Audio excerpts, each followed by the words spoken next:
Hello friends, welcome back once again. Friends, आज की class में हम लोग देखने वाले हैं पास्ट टेंस के बारे में, अर्थात कि पास्ट टेंस की वॉइस चेंज हम लोग कैसे करेंगे। पिछले क्लास में मैंने प्रेजेंट टेंस का आपको बताया था स्ट्रक्चर, कि बिना स्ट्रक्चर के कैसे आप प्रेजेंट टेंस के वॉइस को चेंज कर सकते हैं। उसी तरह से आज हम लोग जानेंगे पास्ट टेंस के बारे में, कि पास्ट टेंस का आपको कैसे बनाना है, वॉइस चेंज करना है। तो मैंने बताया था कि पास्ट टेंस का जब बात कीजिएगा तो पास्ट टेंस में सिर्फ 3 ऐसे आपके पार्ट होते हैं जिनका वॉइस चेंज होता है। उनमें कौन कौन है? तो उनमें होता है आपका एक सिंपल, अर्थात कि सिंपल पास्ट टेंस। दूसरा होता है आपका पास्ट कंटिन्यूअस, पास्ट का कंटिन्यूअस फॉर्म, ठीक है। और तीसरा होता है आपका पास्ट का परफेक्ट फॉर्म, ठीक है, यानी पास्ट परफेक्ट टेंस। ये 3 पार्ट है, जिस 3 पार्ट से आपको क्या होंगे कि आपका क्या बनेगा, वॉइस का चेंजेस होगा। अर्थात कि वॉइस को एक्टिव वॉइस से पैसिव में चेंज करना है, तो इस वॉइस का चेंजेस इन सिर्फ आपके 3 का ही होगा, सिंपल पास्ट का, पास्ट कंटिन्यूअस का और पास्ट परफेक्ट टेंस का, ठीक है। चलिए हम बात करेंगे आज पास्ट सिंपल पास्ट टेंस का, कि सिंपल पास्ट टेंस को हम लोग वॉइस में चेंजेस कैसे कर सकते हैं, ठीक है। तो पहले मैं बार बार कहता हूं कि जब भी वॉइस चेंजेस करने जाना हो तो पहले आपके दिमाग में एक बात आना चाहिए कि वॉइस हम लोग जो चेंज कर रहे हैं उस वॉइस का सेंटेंस जो है किस टेंस के अंदर है। पहली नंबर बात, देखिए चीज हमेशा याद रखिएगा, इसी सेंटेंस के लिए नहीं बल्कि सभी सेंटेंस के लिए। पहला नंबर कि जो एक्टिव वॉइस है, एक्टिव वॉइस किस टेंस का या किस तरह का वाक्य है, किस टेंस का या किस तरह का वाक्य है, किस टेंस का हिस्सा है, पहला नंबर। दूसरा नंबर जो आपको ध्यान रखना है कि जो एक्टिव वॉइस है उसका जो वर्ब है, वो वर्ब जो है वह आपका ट्रांजिटिव है या इंट्रांजिटिव। देखना यह है कि उसका वर्ब जो है ट्रांजिटिव है या नहीं है, 2 चीजें। तीसरा चीज है जो उसमें सबसे ज्यादा महत्वपूर्ण देखनी है कि उसमें का मेन ऑब्जेक्ट क्या देखना है आपको, मेन ऑब्जेक्ट देखना है कि उसका ऑब्जेक्ट जो होगा, मेन ऑब्जेक्ट कौन सा है। ये 3 चीजें आपको हमेशा याद रखनी है। ये 3 चीजें याद रहेगी तो आप टेंस हमेशा कभी भी वॉइस के चेंजेस करेंगे तो उसमें समस्या को उत्पन्न नहीं होगी। तो पहले आपको टेंस पहचानना है। जैसे देखिए, I went to market, sentence हमने बना दिया। अब जरा गौर करके देखिए इसमें कि आप तीनों चीज को एक बार अप्लाई करके देखिए। आई वेंट टू मार्केट मतलब क्या, मैं मार्केट गया। तो सेंटेंस तो सब्जेक्ट अब वर्ब टू लगा हुआ है, तो कंफर्म क्या हो गया कि ये सिंपल पास्ट है। कौन सा टेंस है? सिंपल का पास्ट टेंस है। ये क्लियर हो गया, एक चीज हमने क्लियर कर लिया। दूसरी बात अब देखना है क्या कि सिंपल पास्ट आपका ये पता लग गया, उसके बाद देखना है कि वर्ब ट्रांजिटिव है या इंट्रांजिटिव। तो जरा गौर कीजिए, आई के बाद वेंट है, तो वेंट किसका फॉर्म है? तो ये गो का सेकेंड फॉर्म है, और गो हमारा क्या होता है? ये होता है आपका इंट्रांजिटिव वर्ब। कौन सा वर्ब है? इंट्रांजिटिव। तो बताइए, क्या इंट्रांजिटिव वर्ब का वॉइस चेंज होता है क्या? कभी नहीं होता है। मतलब क्या कि यह सेंटेंस का वॉइस चेंज नहीं होगा। क्या नहीं होगा? इसका वॉइस चेंज नहीं होने वाला है। तो आपको क्या करना है, ये इन 3 चीजों को याद रखना है, ताकि आप क्या कर सके, कभी भी वॉइस चेंज करने से पहले इन चीजों का ध्यान रख सके। अदरवाइज आप सीधा आप वॉइस चेंज करेंगे और आपका गलत हो जाएगा। इसलिए इन चीजों को हमेशा ध्यान आपको रखना है। उसके बाद तीसरी पॉइंट को जांच करने की आवश्यकता नहीं थी इसमें, लेकिन एक और सेंटेंस जरा देखिए। देखिए, Suman Suman gave a pen to you. जरा गौर कीजिए कि सुमन आपको एक कलम देती है। अब जरा तीनों आपका ट्रिक जो है अप्लाई करके देखिए। पहला नंबर, एक्टिव वॉइस चेंज करना है कि किस टेंस में है। तो यहाँ पे सब्जेक्ट के साथ वर्ब टू का इस्तेमाल हुआ है, तो ये क्या हो गया आपका? सिंपल का पास्ट टेंस हो गया। क्लियर है? उसके बाद क्या देखना है हमें कि हमें देखना है कि वर्ब ट्रांजिटिव है या फिर नहीं है। तो देखिए सुमन गैब अ पेन, ये कह रहा है कि कलम दे रहा है, मतलब कि ये तो कंफर्म हो गया कि ये ट्रांजिटिव है। इसके बाद ऑब्जेक्ट ले रहा है ये, तो ये वर्ब क्या हो गया, ट्रांजिटिव हो गया। अब बात कहता है कि मेन ऑब्जेक्ट जरा पहचान के बताइए। तो देखिए ये कलम तुम्हें दे रहा है, और यहाँ पे कलम दे रहा है और तुम्हें दे रहा है। अब दोनों ऑब्जेक्ट है, कलम भी यहाँ पे ऑब्जेक्ट है और यहाँ पे तुम्हें भी क्या है, ऑब्जेक्ट है। जब एक ऑब्जेक्ट क्लियर हो जाएगा तो बाकी सभी अदर वर्ड्स में आ जाएंगे, लेकिन अभी तो दोनों ऑब्जेक्ट है हमारे लिए। अब जरा सोचिए कि दोनों में से किस ऑब्जेक्ट को हम मेन ऑब्जेक्ट माने। कंफ्यूजन होती है यहाँ पर। तो यहाँ पे मेन चीज है कि ऑब्जेक्ट को पहचानिए, तब जाके सेंटेंस आपका बनेगा। तो Suman gave a pen to you, तो इसमें मेन ऑब्जेक्ट क्या देखिए, तो मेन ऑब्जेक्ट पहचानने का एक ही नियम है कि आपको वर्ब देखना पड़ेगा। क्या देखना पड़ेगा, वर्ब देखना पड़ेगा कि वर्ब का एग्जैक्टली प्रभाव किस पे पड़ रहा है, वर्ब में चेंजेस किसकी वजह से हो रहा है। मतलब क्या, गैव अ पेन मतलब क्या, देने का प्रभाव किस पे पड़ रहा है, पेन पे, कि भाई पेन दे रहा है, पेन को एक जगह से उठा कर दूसरे जगह रखवा दे रहा है। तो कहने का मतलब है गिव का प्रभाव किस पे पड़ा, पेन पे। तो जिस पर सीधा प्रभाव पड़ेगा वो हमारा मेन ऑब्जेक्ट होगा। तो मेन ऑब्जेक्ट यहाँ पे क्या होगा, अ पेन होगा। तो अ पेन से आप सेंटेंस को बनाएंगे तो आपका वॉइस सही होगा। क्लियर है आप लोग को।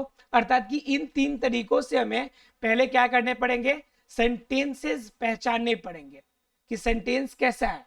ठीक है, अब जरा एक और गौर कीजिए।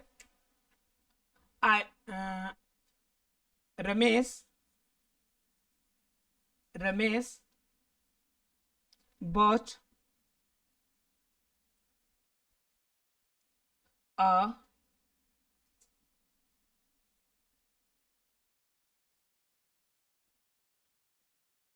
luxurious and comfortable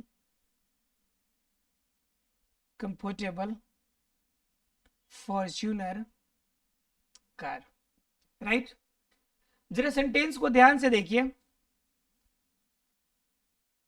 ठीक है, कि Ramesh bought a luxurious and comfortable Fortuner car. अब जरा गौर कीजिए कि इस पूरी सेंटेंस के अंदर इसमें ऑब्जेक्ट आपका कौन सा है, इसके अंदर ऑब्जेक्ट कौन सा है, मेन ऑब्जेक्ट कौन सा है। अब जरा देखिए रमेश बॉट, यहां से शुरू होता है आपका, आप लग्जूरियस लिखिएगा या कंफर्टेबल कार लिखिएगा या फॉर्च्यूनर कार रखिएगा, ऑब्जेक्ट आप किससे बनाइएगा। कंफ्यूजन हो रही है, ऐसे सेंटेंसेस में कंफ्यूजन होती है कि भाई इसमें ऑब्जेक्ट क्या है। तो इसके लिए डरने की जरूरत नहीं है। ये बॉट के बाद जितने पार्ट दिख रहे हैं, luxurious and comfortable Fortuner car, ये पूरा का पूरा आपका क्या हो गया, एक ऑब्जेक्ट हो गया। तो ऐसे सेंटेंसेस पे आपको ध्यान रखना है, ठीक है, कि मेन ऑब्जेक्ट आपको कैसे पहचानना है। ऑब्जेक्ट पहचानना ही बहुत बड़ी बात होती है, क्योंकि ऑब्जेक्ट पहचानिएगा तो ही आपका बनेगा। और कहीं कहीं पे तो कंफ्यूजन सब्जेक्ट में भी हो जाता है। देखिए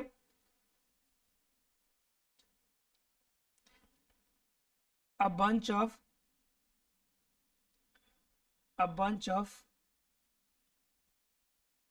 बंच हटाते हैं, ज्यादा इजी रहेगा आपके लिए। a big crowd of children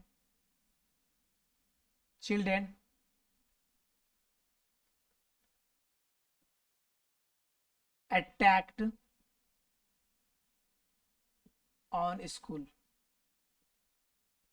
अब जरा सेंटेंस को पहचानिए और सेंटेंस को देखिए कि सेंटेंस यहाँ पे कौन सा एक्टिव है, पैसिव है, पहला नंबर बात। दूसरा नंबर सब्जेक्ट ऑब्जेक्ट पहचानिए। फिर ये देखिए कि वर्ब ट्रांजिटिव है या इंट्रांजिटिव है। तो कह रहा है बिग क्राउड ऑफ चिल्ड्रेन। अब यहाँ पे बिग को लीजिएगा, क्राउड को लीजिएगा या चिल्ड्रेन को लीजिएगा। ऑब्जेक्ट यहाँ पर क्या है आपका, तो ये ऑब्जेक्ट कोई एक वर्ड नहीं बल्कि पूरा ऑब्जेक्ट हो गया, a big crowd of children. ये पूरा का पूरा सब्जेक्ट हो गया और ये पूरा का पूरा ऑब्जेक्ट भी बनेगा। ठीक है, अब बात यहाँ पे आती है अटैक्ड। अटैक्ड आपका ऑब्जेक्ट है, सॉरी ट्रांजिटिव वर्ब है या इंट्रांजिटिव वर्ब है। तो मान लीजिए किसी चीज पर आप अटैक करते हैं तो उसमें कुछ भी चेंजेज आएगा कि नहीं, अटैक करने के बाद किसी की हड्डी पसली टूटेगी, कोई मर जाएगा, कोई जी जाएगा। तो अटैक करने का प्रभाव पड़ रहा है, मतलब क्या, ये तो हो गया कि ट्रांजिटिव वर्ब है, राइट। और उसके बाद वाला जो बच गया वो आपका अदर वर्ड्स हो जाएंगे, ऑब्जेक्ट हो जाएंगे। क्लियर है आप लोग को? अब जरा इस सेंटेंस का हम वॉइस चेंज करके देखते हैं कि ये बनेगा कैसे, ठीक है। अब जरा गौर कीजिए कि इसमें हमें ऑब्जेक्ट नहीं दिख रहा, हमें ऑब्जेक्ट तो दिख नहीं रहा हमें। आपका ऑन स्कूल क्या है, अदर वर्ड के रूप तरह यूज हुआ है। तो इस कंडीशन में सेंटेंस को कैसे बनाएंगे, इसको बनाएंगे a big crowd, a big crowd of children, a big crowd of children, a big crowd of children was attacked on school। ये आपका वॉइस चेंज हो गया। अब जरा आप सोच रहे होंगे, न इसमें हमने बाई लगाया, न इसमें सब्जेक्ट को ऑब्जेक्ट किया, फिर ये सेंटेंस बन कैसे गया? तो दरअसल क्या हो गया कि जो सेंटेंस का तरीका था, उसी सेंटेंस के तरीका को उसी के आधार से हमने सिर्फ चेंज कर दिया। मतलब क्या, यहाँ पे सब्जेक्ट को हम ऑब्जेक्ट के फॉर्म में चेंज किए हैं, लेकिन ऑब्जेक्ट जो है यहाँ पे सब्जेक्ट की तरह आपको नजर आ रहा होगा। मतलब क्या, a big crowd of children was attacked, मतलब क्या, यहाँ पे बात हुआ कि ज्यादा भीड़ वाले बच्चों के द्वारा यहाँ पे स्कूल पे अटैक किया गया। तो सेंटेंसेस जो होते हैं इस कंडीशन में भी बनाए जाते हैं। ये भी सेंटेंस आपका सिंपल पास्ट टेंस का ही है। जरा एक बार रूल को देखिए आप सिंपल पास्ट टेंस के, उसके बाद देखिए कि कैसे हम सेंटेंसेस को बनाते हैं। जरा स्ट्रक्चर समझिए इसका, किसका, सिंपल पास्ट का। तो सिंपल पास्ट की अगर स्ट्रक्चर की बात करें वॉइस चेंजेस करने की, तो इसमें क्या करना है, आपको ऑब्जेक्ट का सब्जेक्ट में कन्वर्ट कर देना है, फिर आपको क्या कर देना है, आपको वाज या वर्ड लगाना है आपको, ठीक है। इसके साथ किसका यूज कीजिएगा, वर्ब का थर्ड फॉर्म, और उसके साथ यूज कीजिएगा बाई, और बाई के साथ जो सब्जेक्ट होंगे उसको कन्वर्ट कर दीजिएगा किसमें, ऑब्जेक्ट के फॉर्म में। तो ये क्या बन जाएगा आपका, ये रूल बन जाएगा, ये आपका स्ट्रक्चर बन के तैयार हो जाएगा। क्लियर है, ये रूल बनेगा, ये होगा आपका स्ट्रक्चर। क्लियर। अब जरा सेंटेंस लेते हैं एक, ठीक है। यहां पर देखिए सेंटेंस है, इसी सेंटेंस पे एक बार अप्लाई करके देखते हैं कि क्या रूल हमारा अप्लाई हो रहा है या फिर नहीं हो रहा है, ठीक है। इसको देखने की कोशिश करते हैं एक बार। तो क्या कह रहा है, Suman gave a pen to you. तो यहां पे क्या हो गया, हमारा ऑब्जेक्ट है, ठीक है। तो ऑब्जेक्ट यहाँ पे हमारा क्या है, अ पेन है। तो हमने क्या कहा कि ऑब्जेक्ट को पहले सब्जेक्ट बनाइए, तो पेन को उठा के लाइए वही वहां से, ये आ गया आपका अ पेन। क्लियर है। अब क्या कह रहा है कि वाज या वर्ड लगाइए, बताइए अ पेन है, इसके साथ क्या लगाइएगा, वाज लगाइएगा या वर्ड। तो अ पेन है तो वाज लगाइएगा, और गैप का वर्ड 3 क्या होगा आपका, गिवन, राइट। उसके बाद क्या कह रहा है, बाई के साथ सब्जेक्ट को ऑब्जेक्ट कर दीजिए, तो बाई लगा दीजिए यहाँ पे, और जो सब्जेक्ट है उसको ऑब्जेक्ट के फॉर्म में, तो सुमन है तो सुमन ही ऑब्जेक्ट की तरह यूज यहाँ पर हो जाएगी। अब क्या कहना है कि लास्ट में जो टू यू है, वह टू यू लास्ट में जैसे है वो वैसे रख सकते हैं लास्ट में, या फिर यहाँ पे जो वर्ब का इस्तेमाल हुआ था वर्ब के बाद भी उसका इस्तेमाल कर सकते हैं। क्लियर है आप लोग को? मतलब ये सेंटेंस बनेगा, पहले सब्जेक्ट को ऑब्जेक्ट बनाना, फिर वाज वेयर में से एक इस्तेमाल करना, फिर वर्ब का तीसरा फॉर्म, फिर उसके बाद बाई का इस्तेमाल करना, और फिर जो सब्जेक्ट है उसका ऑब्जेक्ट, और लास्ट में अदर वर्ड्स को जोड़ देना। क्लियर है। एक और एग्जांपल से देख लीजिए, मोहन सोल्ड अ कार, ठीक है।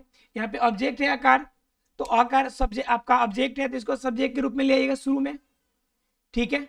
उसके साथ कह रहा है वाज और वेयर लगाइए, तो आकार के साथ क्या लगेगा, वाज लगाइएगा, और सोल्ड का वर्ड 3 भी क्या होगा, सोल्ड ही होगा, और उसके बाद बाई का इस्तेमाल करके जो सब्जेक्ट है उसके ऑब्जेक्ट के रूप में मोहन के फॉर्म में लास्ट में लिख दीजिएगा।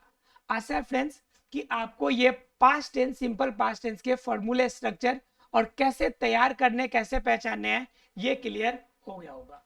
मिलते हैं अगले क्लास में, तब तक के लिए thank you very much friends. ध्यान रखिएगा फ्रेंड्स, सीक्वेंस में एक एक करके समझिएगा तो सबके साथ में मैं आपको छोटे छोटे शॉर्ट तरीके बताऊंगा जिनसे कुछ स्ट्रक्चर्स में अगर समस्या होगी तो उसके लिए भी आपको आसानी से याद करने में आपको सहूलियत होगी।